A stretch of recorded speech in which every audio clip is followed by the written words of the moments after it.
എന്തായാലും ഈ കള്ളനെ താക്കോലേൽപ്പിക്കുക എന്ന് പറയുന്നത് പോലെ തന്നെ ഒരു തട്ടിപ്പ് കേസിൽ പ്രതിയായി അന്വേഷണം നേരിടുന്ന ഉദ്യോഗസ്ഥനെ മറ്റൊരു തട്ടിപ്പിന്റെ അന്വേഷണ ഉദ്യോഗസ്ഥനാക്കുക എന്നതിലൂടെ UP സർക്കാർ എന്താണ് ഇതിൽ ഉദ്ദേശിച്ചിരിക്കുന്നതെന്ന് വ്യക്തമാവുകയാണ്. എന്തായാലും ഇന്ന് സുപ്രീം കോടതി ഈ പൊതുതാൽപര്യ ഹർജികളിൽ എന്തായിരിക്കും തീരുമാനമെടുക്കുക എന്നതിലേക്കാണ് ഇന്ന് ഇന്ത്യൻ രാഷ്ട്രീയമാകെ ഉറ്റുനോക്കുന്നത്. ഫെമിന തുടരുന്നുണ്ട്. നമുക്ക് ഫെമിനയിൽ നിന്ന് മറ്റൊരു വാർത്ത കൂടി അറിയേണ്ടതായിട്ടുണ്ട്. നമുക്കറിയാം, നീറ്റ് പരീക്ഷാ പേപ്പർ ചോർച്ചയിൽ കേന്ദ്ര വിദ്യാഭ്യാസ മന്ത്രി ധർമ്മേന്ദ്ര പ്രധാന്റെ രാജി ആവശ്യപ്പെട്ടുള്ള പ്രമുഖ പരിസ്ഥിതി പ്രവർത്തകൻ സോനം വാങ്ചുക് നടത്തുന്ന അനിശ്ചിതകാല നിരാഹാര സമരം ഇതാ 14ാം ദിവസത്തിലേക്ക് കടന്നിരിക്കുകയാണ്. സോനം വാങ്ചുക്കിന്റെ ആരോഗ്യനില മോശമായി തുടരുന്ന ഒരു സാഹചര്യം കൂടിയുണ്ട്. ഇന്നലെ ഇടത് നേതാക്കളായ Shailaja teacher, P Rajeev, KN Balagopal എന്നിവർ ജന്തർ മന്ദറിലെത്തി പ്രതിഷേധത്തിന് ഐക്യദാർഢ്യം പ്രഖ്യാപിച്ചിരുന്നു. നമുക്ക് ഫെമിനയിലേക്ക് പോകാം. ഫെമിന, ഏറ്റവും പ്രധാനമായും അറിയേണ്ടത് ഈ സോനം വാങ്ചുക്കിന്റെ ഒരു ആരോഗ്യസ്ഥിതി ഇപ്പോൾ എങ്ങനെയുണ്ട്? 14 ദിവസമായി തുടരുന്ന നിരാഹാരമാണ്. അദ്ദേഹത്തിന്റെ ആരോഗ്യസ്ഥിതിയെ കുറിച്ചുള്ള വിശദാംശങ്ങൾ, ഒപ്പം തന്നെ ഈ ഒരു ഇത്രയും ദിവസം ഈ ഒരു സമരം, ഈ ഒരു സത്യാഗ്രഹ സമരം നടന്നിട്ട് പോലും ധർമ്മേന്ദ്ര പ്രധാനെ സംരക്ഷിക്കുന്ന കേന്ദ്ര നിലപാടിൽ മാറ്റം ഉണ്ടാകുന്നില്ല എന്നുള്ളത് അത് വളരെ ഗുരുതരമായ ഒരു പ്രശ്നമായി വീണ്ടും ലോകത്തിന് മുമ്പിൽ, രാജ്യത്തിന് മുമ്പിൽ എത്തി നിൽക്കുകയല്ലേ?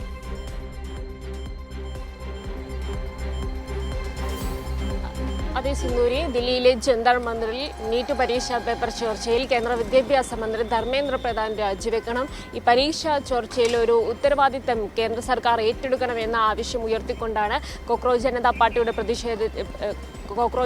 പാർട്ടിയുടെ നേതൃത്വത്തിൽ കഴിഞ്ഞ കുറച്ചാഴ്ചകളായി ഇത്തരത്തിൽ വലിയ തരത്തിലുള്ള പ്രതിഷേധം നടക്കുന്നത്.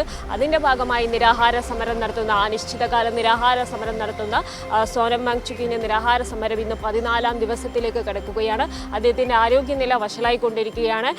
7.8 കിലോഗ്രാം ഭാരം അദ്ദേഹത്തിന് കുറഞ്ഞിട്ടുണ്ട്. അതുപോലെ തന്നെ ക്രമാതീതമായി രക്തത്തിൽ പഞ്ചസാരയുടെ അളവും അതുപോലെ തന്നെ രക്തസമ്മർദ്ദവും കുറയുന്നുണ്ട്. അദ്ദേഹത്തിൻ്റെ ആരോഗ്യനില വഷളായിക്കൊണ്ടിരിക്കുകയാണ്. ഈ സാഹചര്യത്തിലും കേന്ദ്ര സർക്കാരിൻ്റെ ഭാഗത്ത് നിന്ന് ഒരു ഇടപെടൽ ഉണ്ടാകുന്നില്ല.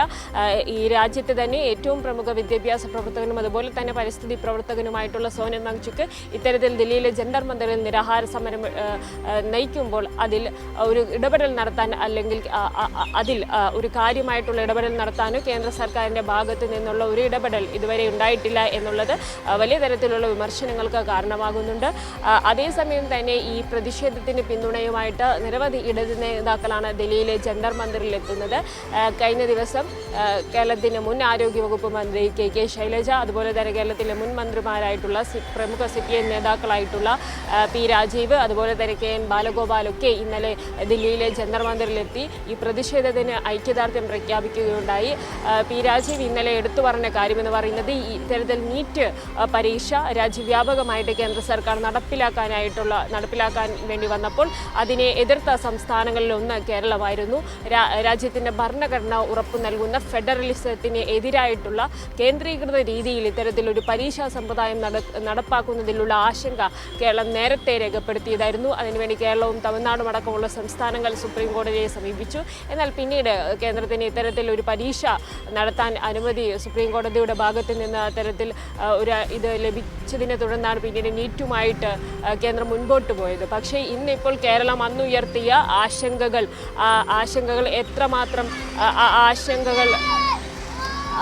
എത്രമാത്രം ഈ ആശങ്കകൾക്ക് ഇപ്പോൾ കേന്ദ്രം ഉത്തരം പറയേണ്ടി വരുന്നു. അന്ന് ആശങ്കകൾ ശരിയായിരുന്നു എന്ന് തെളിയിക്കുന്നതാണ് ഇപ്പോൾ ഈ ഒരു നീറ്റ് പരീക്ഷാ പേപ്പർ ചോർച്ച എന്ന് പറയുന്നത്. രാജ്യവ്യാപകമായി ഇത്തരത്തിൽ ഒറ്റ പരീക്ഷയായി മെഡിക്കൽ പ്രവേശന പരീക്ഷ നടത്തുന്നതിലെ അപാകതകൾ, അതിലെ പ്രശ്നങ്ങൾ ഇന്ന് രാജ്യം നേരിട്ട് കാണുകയാണ്.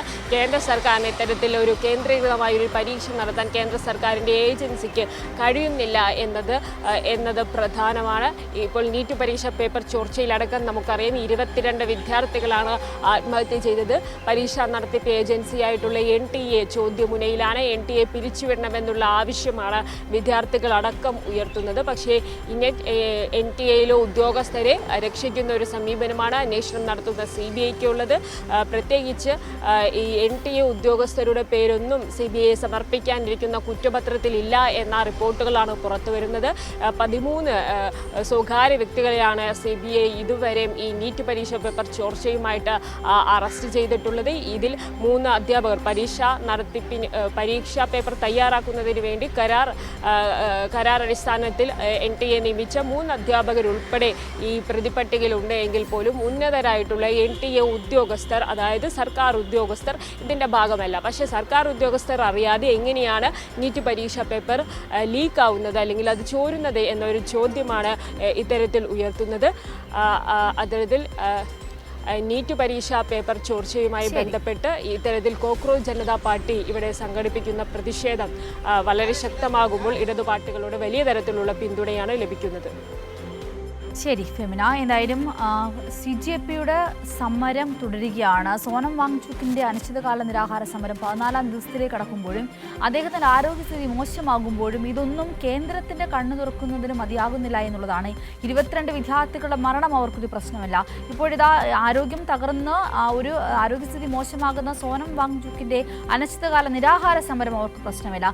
അവർക്ക് പ്രാധാന്യം, കേന്ദ്രത്തിന് പ്രാധാന്യം എന്ന് പറയുന്നത് ഇത്ര വലിയൊരു കൊള്ള നടത്തി ഇങ്ങനെ ഒരു പ്രശ്നങ്ങൾ ഉണ്ടാക്കി വിദ്യാർത്ഥികളുടെ ഭാവി ഇരുട്ടിലാക്കിയ ധർമ്മേന്ദ്ര പ്രധാന്റെ സംരക്ഷണം മാത്രമാണ് എന്നുള്ളതാണ് നമുക്ക് മനസ്സിലാകുന്ന ഒരു കാര്യം. എന്തായാലും ഇത്രയധികം സമരങ്ങളും കാര്യങ്ങളും ഒക്കെ നടന്നിട്ടിലും കണ്ണു തുറക്കാതിരിക്കുന്ന പ്രധാനമന്ത്രി ഈ വിഷയത്തിൽ ഇപ്പോഴും മൗനം പാലിക്കുന്നു എന്നുള്ളതും വളരെ പ്രധാനപ്പെട്ട ഒരു വിഷയം തന്നെയാണ്.